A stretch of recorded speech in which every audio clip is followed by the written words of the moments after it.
धाकड़ खबर, बेखौफज़ुबां, बेबाक अंदाज। धाकड़ खबर के न्यूज़ रूम से मैं आपके साथ हूं अकरम रईस खान। खबर तो आई है मध्य प्रदेश हाई कोर्ट से, लेकिन उसका असर उत्तर प्रदेश में भी दिखाई दे रहा है, क्योंकि लड़की उत्तर प्रदेश की रहने वाली है और लड़का मध्य प्रदेश का रहने वाला है। हाई कोर्ट ने कहा कि लड़का लड़की दोनों बालिग हैं और उन्हें साथ रहने से संवैधानिक तौर पर कोई भी नहीं रोक सकता। इस पूरे केस में लड़की असल में हिंदू है, उसने अपना धर्म परिवर्तन किया और लड़के से शादी कर ली। आप जानते हैं उत्तर प्रदेश सरकार ने धर्म परिवर्तन रोकने के लिए कानून बनाया था। उसके बाद मध्य प्रदेश सरकार ने भी धर्म परिवर्तन रोकने के लिए कानून बनाया था, जिसको भोंपू मीडिया, उसके दलाल, चाटुकार, दंगाई, बल्कि अब तो ईमानदार बन चुके पत्रकार लव जिहाद रोकने वाला कानून बताते हैं। तो हाईकोर्ट के इस फैसले के बाद दोनों राज्यों में हलचल देखी जा रही है। क्या है पूरा मामला, विस्तार से आपके सामने खबर के तीसरे हिस्से में रखूंगा और खबर के दूसरे हिस्से में आपको बताऊंगा कि गुड़गांव में, जिसका अब नाम गुरुग्राम हो गया, और जब से नाम गुरुग्राम हो गया तब से वहां नमाज पढ़ने को लेकर बवाल मचाया जा रहा है। यह मामला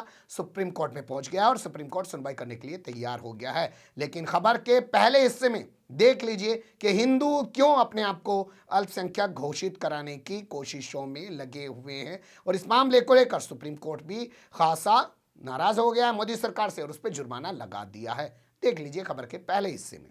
जी हां, सबसे पहले मैं चाहता हूं आप इसी खबर पर नजर डालिए। आज के तमाम अखबारों में खबर छपी है जिसमें बताया गया है कि सुप्रीम कोर्ट ने मोदी सरकार पर 7,500 रुपए का, मतलब इतनी बड़ी सरकार, भारत सरकार, 5 ट्रिलियन इकोनॉमी, इतना लंबा चौड़ा बजट पेश कर रहे हैं। मोदी बताते हैं 10-10 लाख का कुर्ता पाजामा पहनते हैं, चश्मा लाखों का लगाते हैं, हजारों करोड़ का उनका जो है जो प्लान है, और कार उनकी 12-12 करोड़ की है, और जुर्माना कितना लगाया जा रहा है? 7,500 रुपए का। खैर, हम सुप्रीम कोर्ट के किसी भी जज के विवेक पर कोई सवाल नहीं खड़ा कर रहे हैं। जज साहब की मर्जी, वो जितने चाहे का जुर्माना लगा दे। 7,500 रुपए का जुर्माना लगाया गया। जुर्माना क्यों लगाया गया पहले ही जान लीजिए, फिर उसके पीछे की कहानी आपको बताऊंगा। 2 हफ्ते के भीतर हम अपना जवाब दाखिल कर देंगे। ये बात कहने के बाद भी जब मोदी सरकार ने सुप्रीम कोर्ट में अपना जवाब दाखिल नहीं किया तो जज साहिबान ने 7,500 रुपए का जुर्माना लगा दिया। अब आप जानना चाहेंगे कि मामला क्या है। मामला असल में कुछ इस तरीके से है कि 9 राज्यों में हिंदू अल्पसंख्यक है। भाई, आबादी के हिसाब से बात की जा रही है। एक पिटीशन सुप्रीम कोर्ट में दाखिल की गई है एडवोकेट किनकी तरफ से? अश्विनी कुमार उपाध्याय की तरफ से, जो दिल्ली के जंतर मंतर पर भीड़ जुटवाते हैं और वहां नारे लगवाते हैं, मुल्ले काटे जाएंगे, मुल्ले मारे जाएंगे तो राम राम चिल्लाएंगे। इसके अलावा हरिद्वार की धर्म संसद में भी जहर उगलते भी दिखाई देते हैं। उनके खिलाफ मुकदमे दर्ज होते हैं, लेकिन अब तक उनकी गिरफ्तारी नहीं हुई है। दिल्ली वाले मामले में दिल्ली पुलिस जांच के बाद उनको क्लीन चिट दे चुकी है। वही हैं अश्विनी कुमार उपाध्याय। तो उन्होंने एक पिटीशन दाखिल की। उन्होंने कहा, साहब राष्ट्रीय स्तर पर मत देखिए, नेशनल लेवल पे मत देखिए। नेशनल लेवल पे आप देखेंगे तो सबको जोड़ेंगे, गुणा भाग करेंगे तो आपको हिंदू ज्यादा नजर आएंगे, तो हिंदू अल्पसंख्यक आप मान लेंगे, लेकिन ऐसा नहीं है। ऐसे 9 राज्य हैं जहां पे हिंदू अल्पसंख्यक हैं, यानी कि राज्य स्तर पर गणना होनी चाहिए, आंकड़ों को देखा जाना चाहिए और हिंदुओं को अल्पसंख्यक घोषित करना चाहिए, ताकि वो भी अल्पसंख्यक होने के फायदे उठा सकें। अब बेचारे मुल्लान जो हैं उन्हें तो पता ही नहीं है अल्पसंख्यक होने के फायदे क्या। अल्पसंख्यक होने के फायदे पता थे जैन समुदाय को, जिन्होंने जनवरी 2014 में अपने आप को यूपीए सरकार से, यानी कि डॉक्टर मनमोहन सिंह की सरकार से अल्पसंख्यक घोषित करा लिया। मुसलमान तो 70-75 साल से अल्पसंख्यक हैं, उन्हें पता ही नहीं है कि अल्पसंख्यक होने के असल में फायदे हैं क्या। खैर छोड़िए, वो हमारा मुद्दा नहीं है। कुल मिला के इन्होंने पिटीशन दाखिल की और दाखिल करने के बाद कहा कि साहब कश्मीर में, लद्दाख में, मिजोरम में, मेघालय में, मणिपुर में, अरुणाचल प्रदेश में, इसके अलावा नागालैंड में, और इसके अलावा पंजाब में और अरुणाचल प्रदेश में, ये 9 राज्य इन्होंने बताए हैं वहां पे हिंदू जो है अल्पसंख्यक है और उसे अल्पसंख्यक का दर्जा दिया जाए। ये पिटीशन इन्होंने दाखिल कर रखी है। तो अब आप सोच लीजिए, जो मुसलमान रात दिन कहते हैं कि हम अल्पसंख्यक हैं, उनके जो है अल्पसंख्यक का दर्जा शायद समाप्त ना हो जाए, और जो हिंदू अपने आप को कह रहे हैं कि हम बहुसंख्यक हैं और मेजॉरिटी के हिसाब से देश चलेगा क्योंकि हम यहाँ बड़ी तादाद में, इसको हिंदू राष्ट्र बनाया जाए, उनको अल्पसंख्यक बनाने की कोशिश की जा रही है। पर्दे के पीछे की हकीकत ना हम जानते ना आप जानते, जब सामने आएगी सबको पता चल जाएगा। अभी दूसरी खबर का रुख कर लेते हैं। दूसरी खबर भी सुप्रीम कोर्ट से हमारे पास आई है। सुप्रीम कोर्ट गुरुग्राम में नमाज को लेकर हो रहे विवाद पर सुनवाई करने के लिए तैयार हो गया है। पूर्व राज्यसभा सांसद हैं, मोहम्मद अदीब इनका नाम है। इन्होंने एक पिटीशन दाखिल की है जिसमें इन्होंने जुलाई 2018 के सुप्रीम कोर्ट के एक आदेश का हवाला दिया है। उस वक्त सुप्रीम कोर्ट ने आदेश दिया था कि भीड़ तंत्र रोकने के लिए सभी राज्यों में कानून बनाए जाए, केंद्र सरकार कानून बनाए, नोडल ऑफिसर नियुक्त करे और भीड़ तंत्र कहीं भी अपना आतंक ना दिखाए।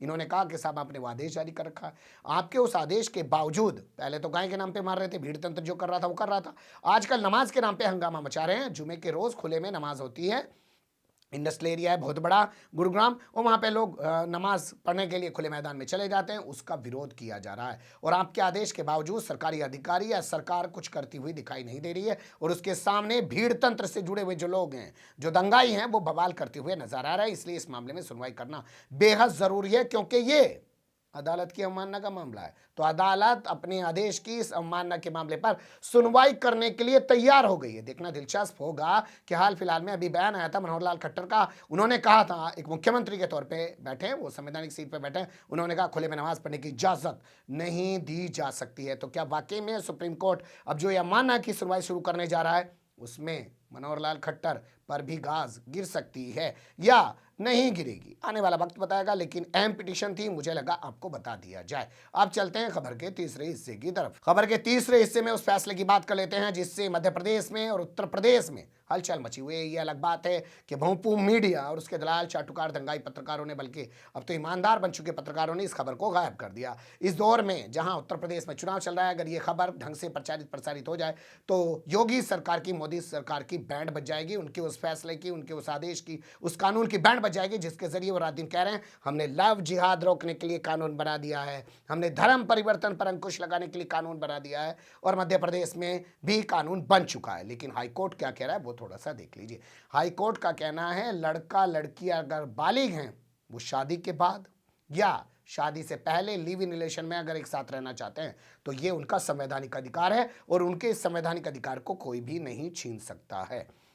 ये बहुत बड़ा फैसला है, इस पे जितनी बात होनी चाहिए उतनी कम है। यह आदेश देते हुए जस्टिस नंदिता दुबे ने कहा कि बनारस में रहने वाली लड़की को उसके पति गुलजार के हवाले कर दिया जाए। क्या है पूरी कहानी वो जान लीजिए।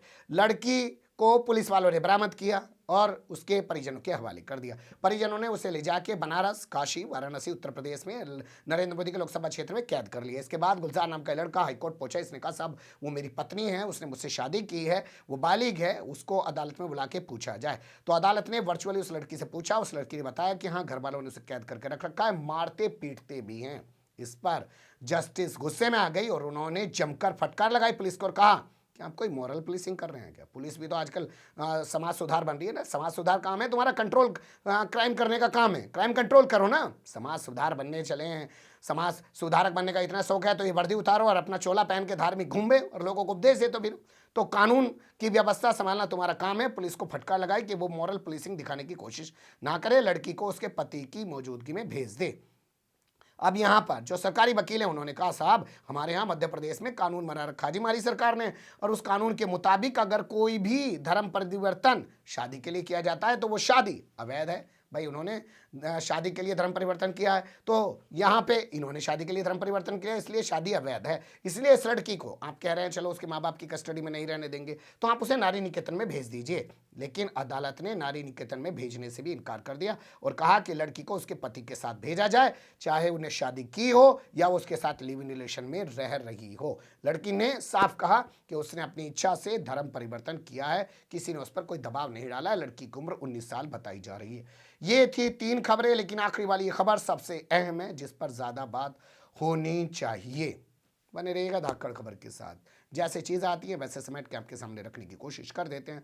कमेंट्स के रूप में आप लोग अपनी राय दे सकते हैं, खबर को लाइक कर सकते हैं, चैनल को सब्सक्राइब कर सकते हैं और ज़्यादा से ज़्यादा हमारी खबरों को शेयर कर सकते हैं। फिर ऐसे ही किसी सुलगते हुए अवलस्ते मुद्दे लेकर मैं आपके सामने होऊंगा हाजिर। फिलहाल अभी मुझे दें इजाज़त।